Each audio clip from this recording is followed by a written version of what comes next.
Welcome to Pablo Torre Finds Out. I am Pablo Torre, and today we're going to find out what this sound is. You suck at your job! I'm better than you! And if you listen to our show on Apple Podcasts, you can now watch video there as well. Just update to the latest iOS and head over to our show page to start watching. But for right now, just a quick word from our sponsors.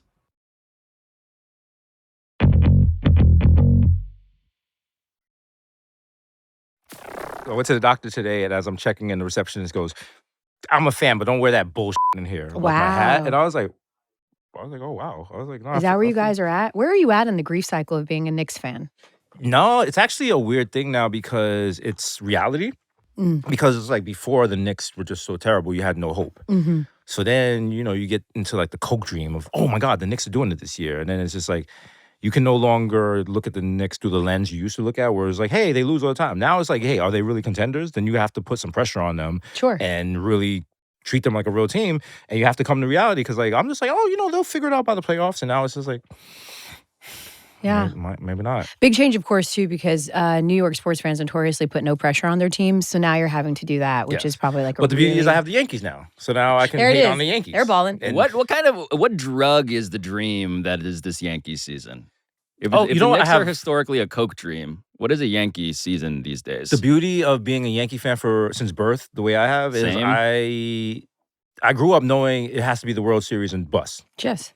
And if it's not the World Series, it's a bust. So I've already gotten used to the idea it's going to be a bust. I'm not expecting them to win. I'm expecting them to waste my time all season. We're going to go on a hot streak. We're going to lose for a couple weeks, go on another hot streak, go into playoffs, do our thing for maybe the first 2 rounds, and then just choke.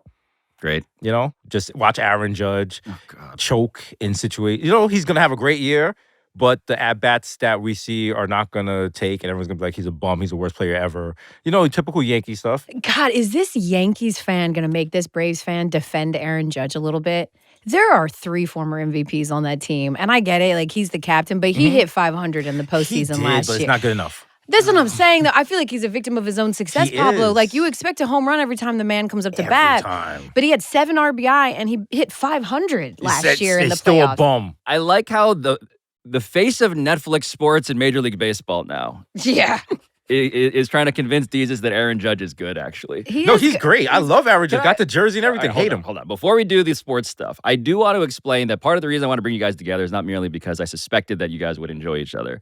It's also because when it comes to the jobs you both had before you got into media, I think you've both lived an interesting bunch of resumes. Yes.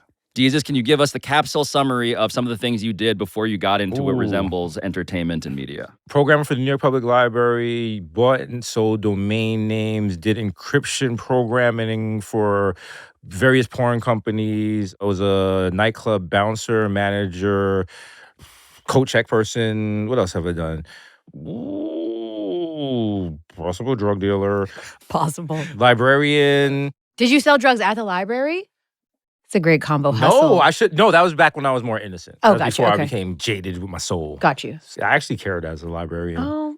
Like, I was reading The Hungry Caterpillar to kids. Oh, that's really cute. And there's a kid in Riverdale who he kicked the back door and I choked him out because, that's New York. And I told that story once on Twitter and somebody was like, whoa, were you the black guy at this line? And I was like, what? I'm not answering that question because you are going to sue me. Because I definitely choked you out, little boy. Elle, have you choked out anybody in your previous life? I never had to choke anybody out, although I did have someone attack me at one of the clubs I was hosting because I did also have a bit of a whirling dervish of jobs. I was a bartender. I washed hair for a living. I also hosted a gospel music channel show. What? I don't know any gospel music.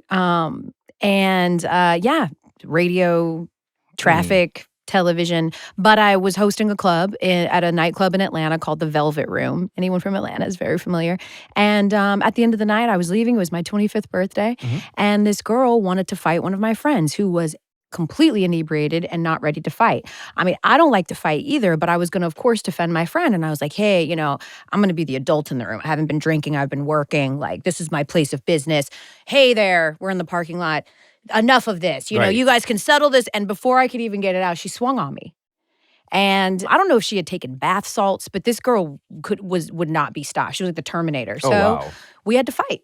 And she ripped my dress and she pulled my hair, just all the particulars that you usually do that I had come accustomed to seeing people do in fights on television.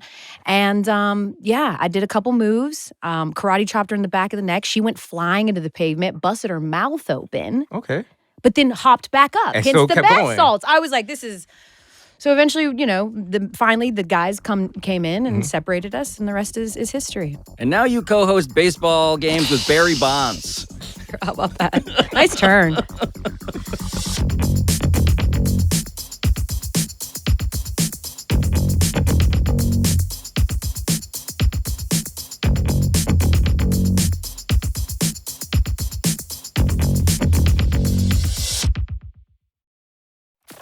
I want to get into some of the baseball stuff because I have a pet cause that I now realize has become the reality. Let's go. The ABS system. On Around the Horn, starting in 2012, I was calling for robot umpires. Look, man, I've been talking about robot umpires for 9 years. Finally, we're getting these things tested, right? Experimentally at the lower levels of baseball. The question, though, that baseball has to ask itself, and we as sports fans have to ask ourselves, do we want accuracy or do we want entertainment? And over time, I sort of backed off of it because I was like, it's not fun to yell at a robot. You sort of lose the thing of how mad people get at umpires and the satisfaction of like cursing an authority figure who's a human. But the ABS system, as Major League Baseball has pioneered it, has given us the best of all worlds. So, Elle, before we get into the Netflix stuff, before we get into like the finer points of your experience with the sport, can you explain the ABS system and why it's been a revelation? Yeah, I mean, basically, they measure your height. It's been a revelation because we are finally exposing all of these dudes who claim to be 6'3" and are actually 5'10". It's incredible, honestly, to have precision like this. It's unprecedented in sports. 100%, where we get an actual depiction of how tall you are. So it measures how tall you are, and then it comes up with your strike zone. And there was a report that came out yesterday. All these dudes have been exposed. 6 dudes, at least, have lied about being 3 inches taller than they actually were. The batter and the pitcher are the only ones that can call a challenge. You've got 2 seconds. You got to tap your head, make a signal. If the umpire thinks for any reason you were tipped or you waited too long, they can deny you the challenge. But I think why it's been a revelation is because, listen, I was on the Netflix game when Jose Caballero decided to challenge with his team up by 5 runs on an 0-0 count and no outs, which seemed absolutely absurd to me. But at the end of games, when these guys get it wrong, and I think the best marketing tool for ABS was what happened at the Dominican Republic in the World Baseball Classic, where they ended on that super questionable call. You want to be able to get it right in the end. I don't care about using it in the first and second inning, but so far, it's also exposed some of these umpires who are tragically wrong consistently. We love complaining. We love embarrassing people. So you get to do both. You get to complain that they don't know what they're doing. And then when they show it on the Jumbotron and you just hear the crowd roar, and you just see how sad the ump looks like, wow, I'm going to lose my job. Yeah, that's great. It's so good. It's great. The thing I underrated was the way in which the robot would be the ally of the fan. Yes. And so the ump who is most in the dunk tank these days is a gentleman by the name of C.B. Buckner. Oh. Got him looking, challenge, immediate tap of the helmet. The Reds runners all hold. Batter's challenging the pitch. Bases loaded, 2 strikes, 2 outs. Top of the 6th, 3-5 game. ABS powered by T-Mobile. That's out of the zone. The AD continues. Oh my God, what's the ump going to do? So C.B. Buckner already is just like getting cucked by a machine. Yes. And then the very next pitch. No. Now the 2-2. Called strike 3, tap the helmet again. He says it's off the plate. He's so annoyed. Batter's challenging the pitch. Here we go.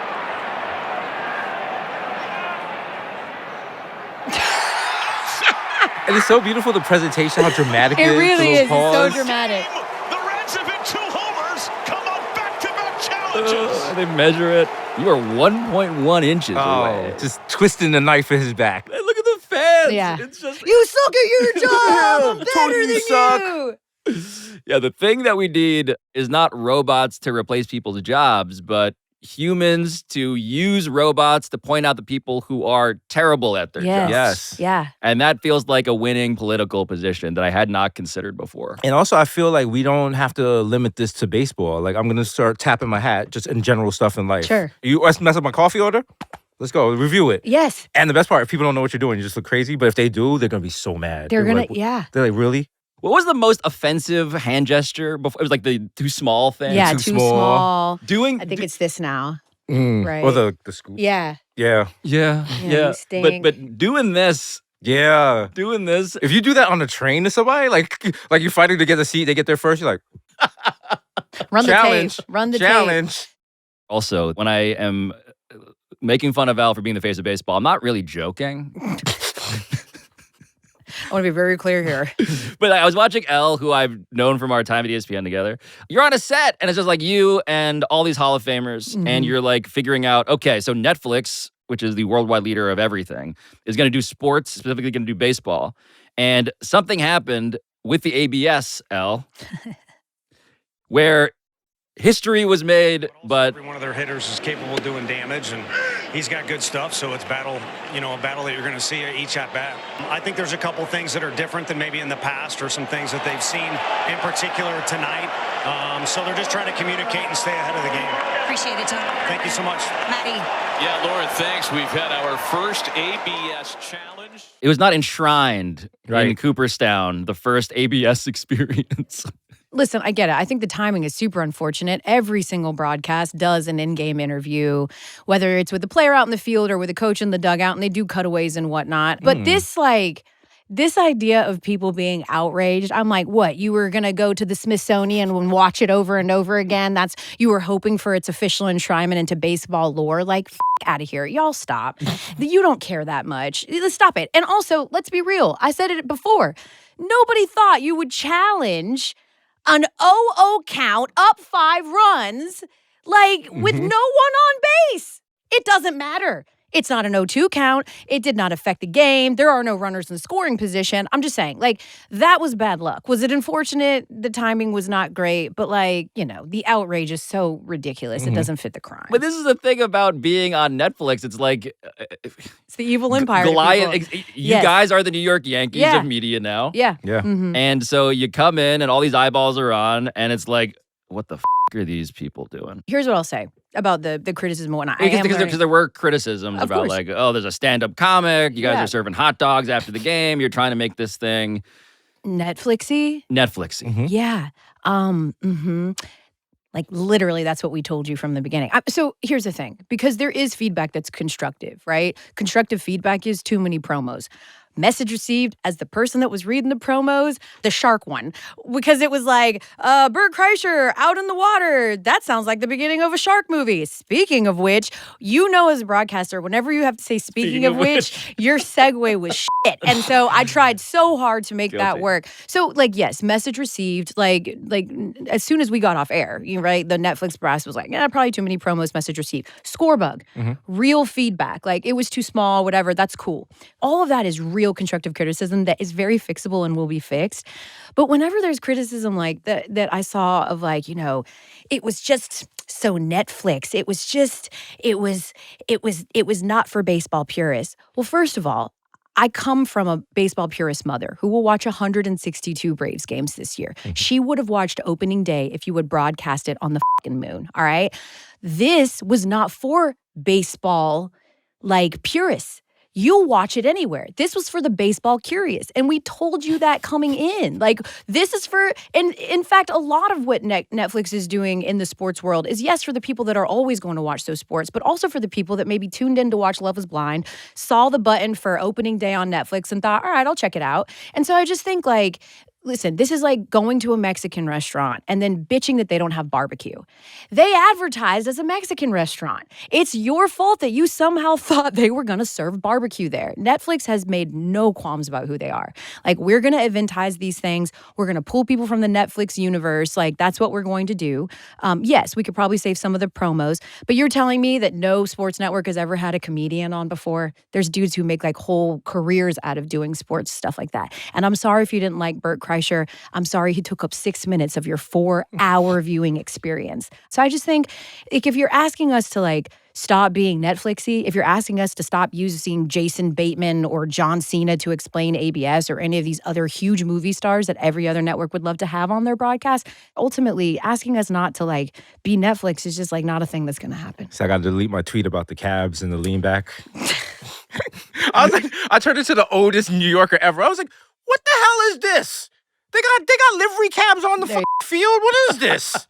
Also was not Netflix. Like MLB wanted this to feel really big. It was a standalone game for the first time like ever. It was supposed to be big, big, big. Hence the trolley cars and the cabs and the, and the comedians doing the lineups and all of that. I mean, my son is 5 years old. He was never going to watch that baseball game, but I told Jay Uso would be there and he watched. So the through line in this entire conversation about baseball is that baseball has figured out ways as a sport to do crazy sounding things that I used to pitch on around the horn and implement it, and somehow the fans have come along.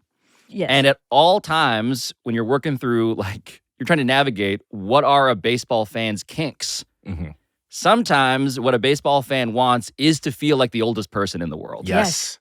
It's the greatest feeling in the world. Nostalgia. They love that. They love nostalgia. Or just being a curmudgeon and complain. Like yesterday, lovely, beautiful day. MLB is like, hey, these are the new foods coming in different ballparks and everything. Me, I'm sitting there, I'm like, whatever happened to hot dogs and burgers? Right.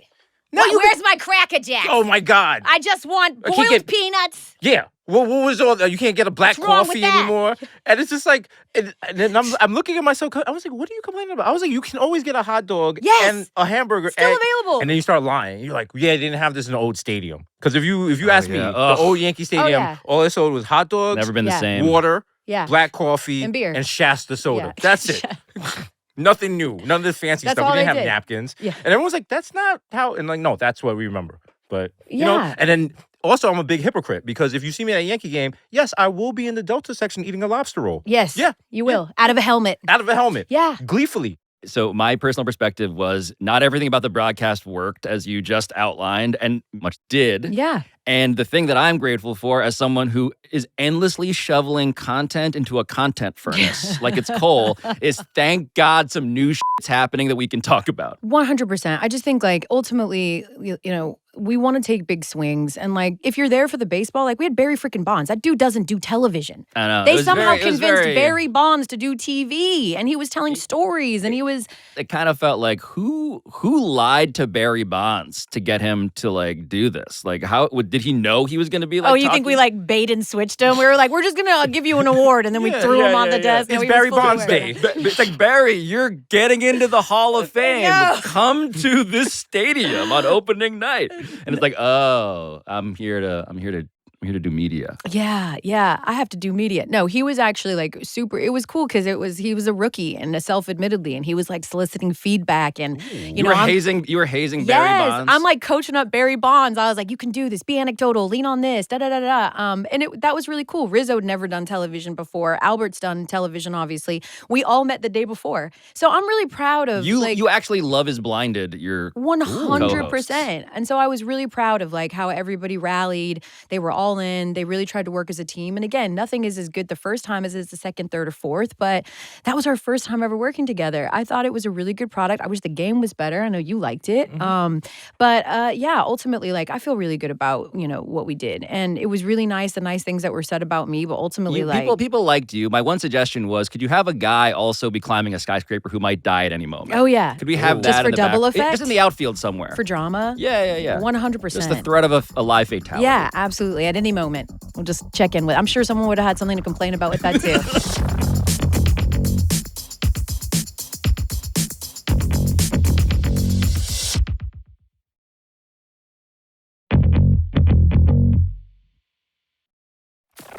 I want to get to a grand jury charging document that I read. There's also this NFLPA memo that was circulated because a 34-year-old man from Buford, Georgia, named Kwame Jarrell Ford, had dozens of victims. And the way that he victimized these NFL and NBA players who were among those dozens was he posed, allegedly, as a well-known adult film star named Tiana Trump. There she is. There she goes. This is a visual aid to show that she is not one of the Trump family's There you go. many. I wondered. I was like, is that maybe one of the relatives. ones that they adopted to feel better about what they do? Shout out to all the innocent people who didn't automatically have an image of her as soon as you heard the name, but didn't have like a favorite scene or Sure. anything. You know. What's the scattered report on Tiana Trump? Why would she be a useful fit person to impersonate? You see, we both looked at Desus. Yeah, Yeah. Fill us in. Tell us about this porn star, she's a please. strong number 3. You know. She keeps the dialogue going in the opening scenes, doesn't get affected by light changing position, not afraid of the fluids. Strong finisher. I definitely put her in put her before the cleanup guy. She's just listen, old school. Is there like a sports comp, like an athlete comp? Like she's the blank Who is of she? porn? She's like I'm thinking maybe like a Josh Hart kind of, Oh. a little breast milk, that kind of thing. Oh, God. Bangs down low. I should clarify that Kwame Jarrell Ford, not actually Tiana Trump. And the thing he did, which I think brings us squarely into Desus's sort of resume here. Let's go. Is that, allegedly, Allegedly. is that there was something of a catfishing scheme, although the catfishing concept is sort of underselling it. So this dude was allegedly impersonating Tiana Trump. And there are now 22 charges to which he has pleaded not guilty. 9 counts of wire fraud, 7 counts of computer fraud, 1 count of access device fraud, 4 counts of aggravated identity theft, 1 charge of sex trafficking, which I will explain, because the dude was not merely impersonating Tiana Trump to these athletes. He was also posing as a Apple customer service account. And so this is a bit of the cleverness here, because what this guy would do, allegedly, is falsely represent to the professional athlete that he was receiving a video file shared through an iCloud account that required him to reply with a multi-factor authentication code. We're all familiar with this. And so there would be a code sent to the athlete, and that athlete would share that code with the Apple customer service rep, who is this dude. And that guy suddenly now had access to all these athletes' iCloud accounts. Brilliant. And that was, honestly, when I saw that in the grand jury document, I was like, damn, that's a good idea. Yeah, That it's is kinda brilliant. smart. That's the problem with scammers, because for all that effort, if he did something legit, he'd be rich and successful. But Sure. no, people, they're just like, no, I'm going to use all this smarts for just terrible stuff. Yeah, I'm gonna use my powers for evil. And then also, when you get that code, every time someone sends you that code, they're like, do not share this code with anybody. Right. Do not share this code. And this person's like, Okay. yeah, the code that I got sent, yeah, I'll give it to you right now.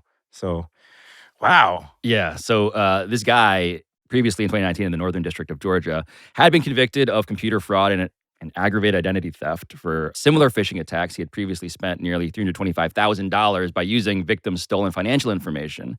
And this scheme allegedly began in November of 2020 while he was still in custody in the Federal Bureau of Prisons, according to prosecutors. There you go. Can't keep a good man down, I imagine. This dude's scheme escalated in May of 2021, allegedly. He was also not merely posing as Tiana Trump, he was also recruiting an OnlyFans creator, making these promises that would advance the victim's modeling career. Sure. This OnlyFans creator was then going to have sex with the athletes, and then, you might not be surprised to learn, they were being taped without the athlete's knowledge. But it always returns to me to the notion that, man, athletes really need those, like when HR will send those test emails. Yes. Oh, like, yeah. Like, you have been spearphished. Yes. You just clicked on a link that now resulted in the stealing of your identity. Like, athletes need that more than any other population that I've ever encountered. The amount of people who fall for those, they won't even send you like a complex email. They'll just be like, click here for a Chipotle gift card. And I have one of my friends, and she constantly falls for it. Yes. Like maybe 5 times she's fallen for it. And I was like, why do you keep clicking on it? She was like, I'm not going to pass up a free gift card from Chipotle. You had me at free. People fall for it. But Yeah. yes, NBA athletes definitely need that, because I've seen some in the club, and listen, life is hard for them. Everything's a challenge. Yeah. So The if you thing- don't have a good manager, you need someone to like They're- go through emails. Lots of natural predators in that ecosystem. Oh, for sure. Yeah, and you are always the meal. Yes. But I will say this: there was a part of the story to me that was muy confusing, because it's like he would say to the athletes, this is at least what I read, that he would say to the athletes, like, if you want these pictures of Tiana Trump, then you have to send your account details. And they were like sending account details and things like that. The thing that does not make sense to me is that she has one of those jobs where, like, by function of the job, you can just like Google nudies of her. Mm-hmm. So why would you need to give up any information to have access to pictures of someone who has many naked pictures readily available for free? You know what? Some guys, I've heard, they like to brag that they know a porn star, and the biggest brag you do if you know a porn star is show a picture of her in clothes doing regular stuff. Oh, so You're not like, even... Because you're like, oh, I know her in real life. Oh. Or they do the reverse thing that groupies used to do with rappers, where they'll say a rapper's real name.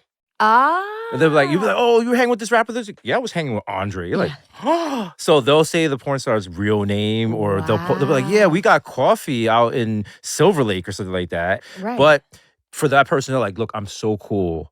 I've gotten past the veil. Right. I'm over the wall. This is her with zit cream on. Exactly. See? Here she is. Look at her, no makeup. Filing her tax return. Yeah. Look at her. She stayed in bed all day because she has IBS. Oh, She had dairy last night. She's having like a huge problem. The free Chipotle guard. Struck again. Oh my God. I mean, but look, Jesus, when you worked on the proverbial back end of porn company infrastructure. Yes. What did you learn about your customers? They are insane.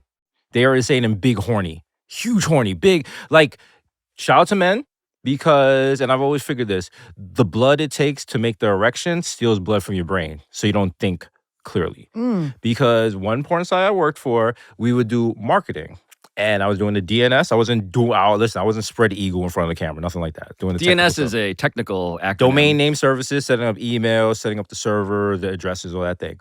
What we did was a little He was giving that unethical. DNS. Hey, say that for Netflix. Okay. So we set up these fake profiles for some of the performers. Mind you, we did not shoot any of the content on the site. We bought the content from third-party sites in Brazil.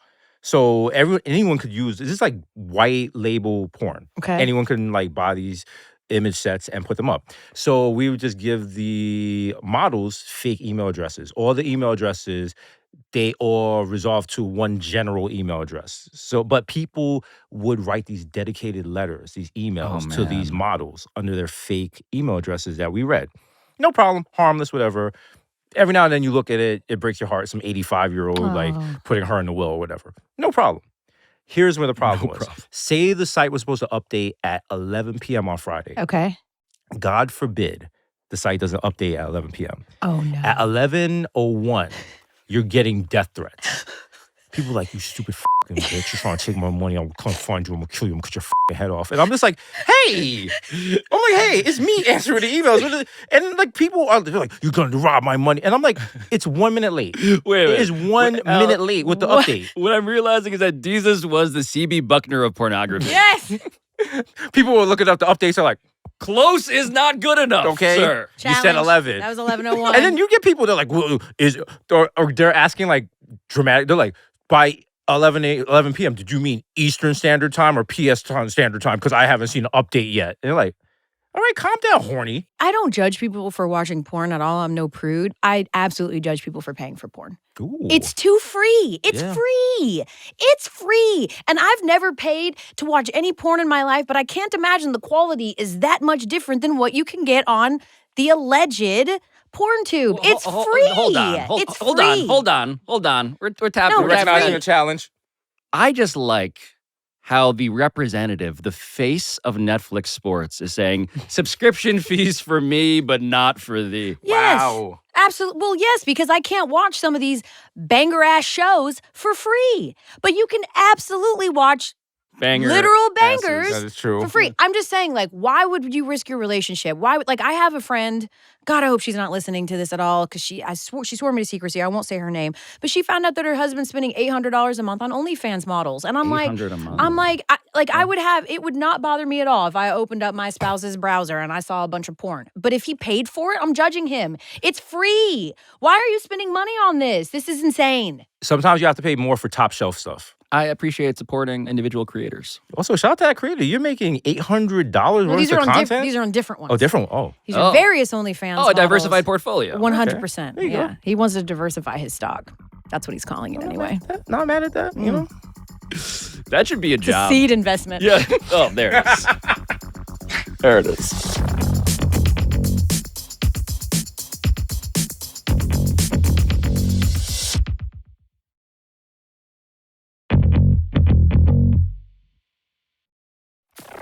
I want to get to one more topic here, and this topic is very serious. Where do we go from here? Let me get to one more thing. What's the next topic? I think this is really important to discuss journalistically. We're going to that squirrel in London that was vaping. He's getting after it. He's getting after it. Wow. But it makes sense because you would feel like the squirrels in England are a little more sophisticated than American squirrels. Yeah. I have never heard a squirrel talk, but I'm pretty sure that squirrel has a thick British accent. Uh-huh. Views on Tories, that kind of thing. All this time, we just thought squirrels were out here trying to get a nut. And now they're out here trying to get a little vape on, Little too. vape on. We did find a vape flavor called Windscent 2.0 Vapor Shield Acorn, which we brought up in an interview that we did with the world's preeminent expert on squirrels. Hi, I'm John Kaprowski. I'm dean and a professor at the University of Wyoming in its Hobbs School of Environment and Natural Resources. I love the lengthy name that you shared for the acorn flavored. I don't vape, but I might try that one. Squirrels are a little high strung, so they are fun to hang out with in some situations, hard to mellow with. So I think you've got that challenge.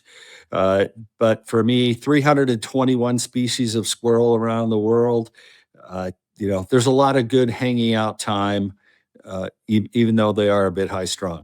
I got some questions. I have so many questions about him. We're all learning about jobs we didn't know existed before on the show today.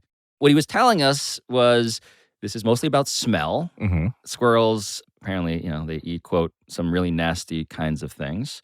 And yeah, apparently in nicotine, there are chemicals that can detoxify inside a squirrel's stomach. And so the danger is more in the vape itself and not the vaping. And this is, of course, because of the plastics and all that stuff. But it reminded me, Desus, of a previous New York City creature. You remember this guy? Oh, yeah. Listen, he's all of us. You get home, you're just like, it's a beautiful city, but it's rough to live in. Look at that cockroach. He's like, Aaron Judge. Oh, this guy. He only hit 500 Come last on. year. How many times do I got to see this guy? Oh, my goodness. And then, of course, classic, Pizza Rat. Oh, yeah. Live your best life.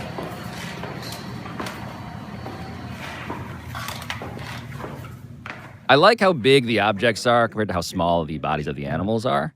But there are further similarities between the vaping squirrel and the smoking roach and Pizza Rat, according to the Dean of Squirrels. Dean of Squirrels. All three of those make sense when you think about what cockroaches, what rats, and what squirrels eat.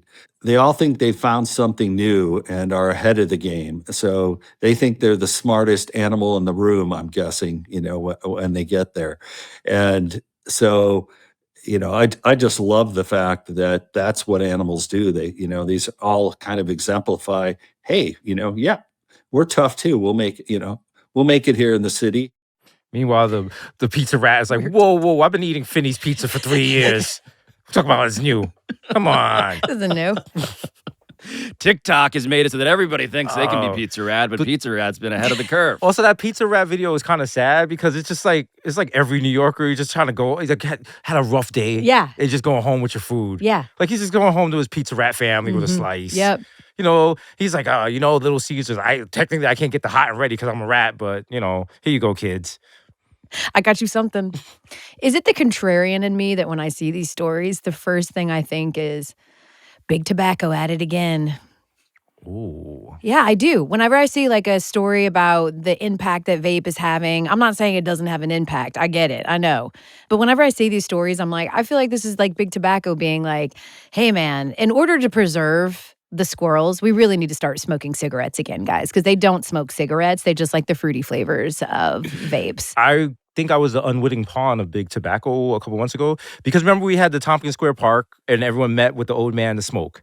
I was there. I was the old man's right-hand guard. I have no idea how I got that job. I have every job in the world. And we just all lit up and smoked cigarettes. Yeah. Hold on. The flyer that got circulated around New York City that simply said, "Smoke a cigarette with me," and Yes. the photo of an old guy. No. You actually went to that? I not only went to that, I was his security when he's talking on the loudspeaker. What did he say? He was just like, we didn't expect that many people to come out. It was like he filled the park. So it was a QR code. It said, "Free cig if you RSVP." 21 plus, of course. Yes, and we were handing out the cigarettes and lighters and everything, and everyone smoked. And also, I didn't realize is if you're in a park full of people and everyone's smoking at the same time, you're about to get the biggest cloud of secondhand smoke Oh, yeah. ever. I felt my lungs on fire. I was passed out, but it was great. And then at the end, we all started speaking Empire State of Mind. And it was really one of those things where, God forbid, you're visiting New York with your little kids. They see that, they're like, I know where I'm moving to when I get older. I'm moving to New York to secondhand smoke with this old man. Yeah. What's this old man's name? Shout to Bob. Bob? Shout to Bob. Smoke a cigarette with me. All lowercase. And look at the time, 2 o'clock to 2:05. And we did it. And you accomplished everything you needed to accomplish in 5 minutes. And then it just went to 3.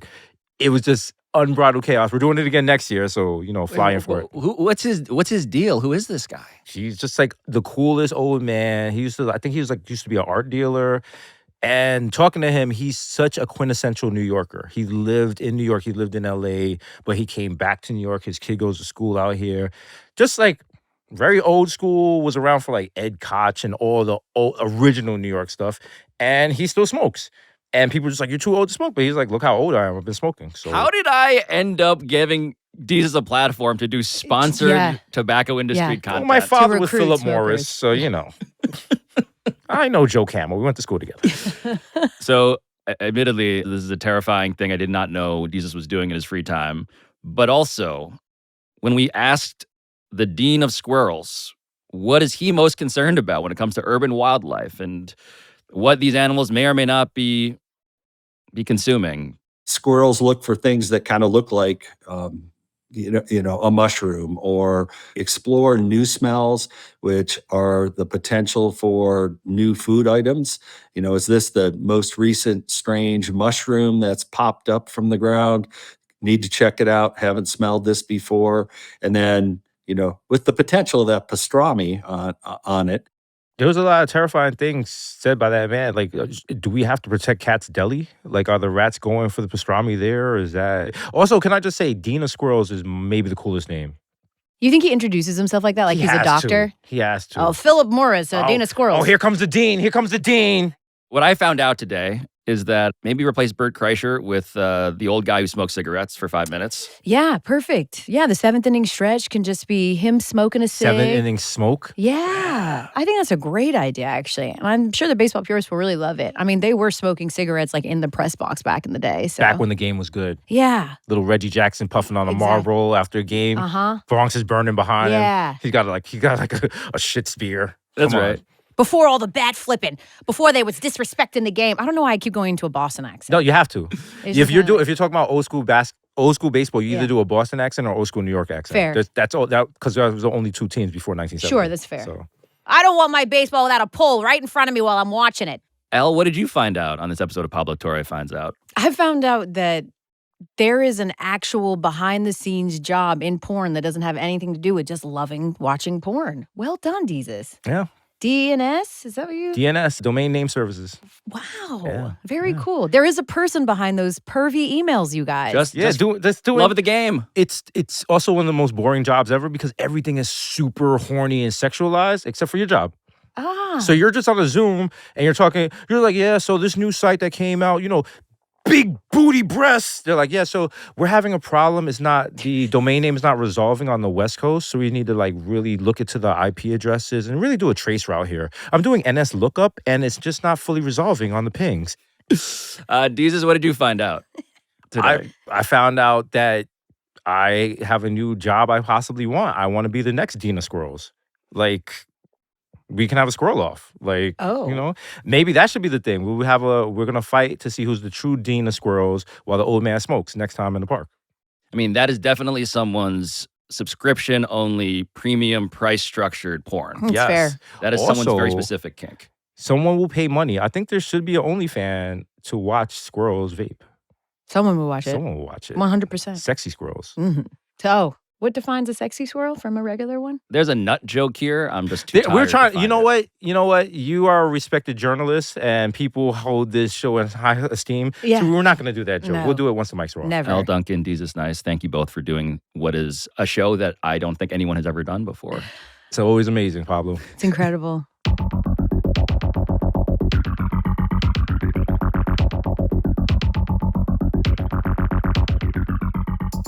Pablo Torre Finds Out is produced by Walter Avaroma, Maxwell Carney, Ryan Cortez, Juan Galindo, Patrick Kim, Neely Lohman, Rob McRae, Matt Sullivan, Claire Taylor, and Chris Tuminello. Our studio engineering is by RG Systems. Our sound design by Andrew Bursick. Digital strategy by Bailey Carlin and Andrew Northern. And our theme song, as always, by John Bravo. We'll talk to you next time.